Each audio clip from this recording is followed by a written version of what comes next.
Uric acid നമ്മുടെ ശരീരത്തിൽ കൂടിയാൽ എന്തൊക്കെ സംഭവിക്കും, എവിടെയൊക്കെ വേദന വരുമെന്ന് നമുക്കെല്ലാവർക്കും അറിയാം.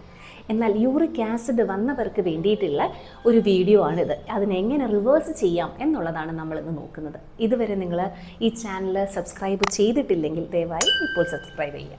അപ്പോൾ യൂറിക് ആസിഡ് നമ്മുടെ ശരീരത്തിൽ കൂടാൻ കാരണം നമ്മൾ ചില പ്യൂറിൻ എന്ന് പറയുന്ന ചില പദാർത്ഥങ്ങൾ ഫുഡിലൂടെ കഴിക്കുന്നതാണ് ഇതിന് കാരണമായിട്ട് വരുന്നത്. അത് പ്യൂറിന് അടങ്ങിയിരിക്കുന്നത് ഏറ്റവും കൂടുതലായിട്ട് ഓർഗൻ മീറ്റ്, അതായത് ഇപ്പോൾ കരൾ അല്ലെങ്കിൽ ഹാർട്ട് അങ്ങനെയൊക്കെയുള്ള നമ്മുടെ ഓർഗൻസിനെ മാത്രം കഴിക്കുന്നതിൽ പ്യൂറിൻ കൂടുതലാണ്. അതുപോലെ തന്നെ റെഡ് മീറ്റിൽ പ്യൂറിൻ്റെ അളവ് കൂടുതലാണ്. മാത്രമല്ല സീ ഫുഡ്, അതായത് ഞണ്ട്, കൊഞ്ച്, ക്രാബ്, അങ്ങനെയുള്ള കണവ അങ്ങനെ പോലെയുള്ള സീ ഫുഡിലും ഈ പ്യൂറിൻ്റെ അളവ് കൂടുതലാണ്. രണ്ടാമതായിട്ട് അമിതമായി ആൽക്കഹോൾ യൂസ് ചെയ്യുന്നവരിലും ഉയർന്ന യൂറിക് ആസിഡ് കാണും.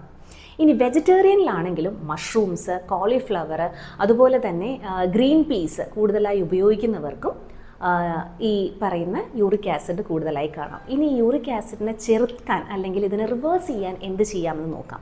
ആദ്യമായി ധാരാളമായി വെള്ളം കുടിക്കുക. കാരണം ത്രൂ കിഡ്നീസ് നമ്മുടെ യൂറിനിലാണ് ഈ യൂറിക് ആസിഡ് കൂടുതലായും പുറത്തേക്ക് പോകുന്നത്. അതുകൊണ്ട് ധാരാളമായി വെള്ളം കുടിക്കുക.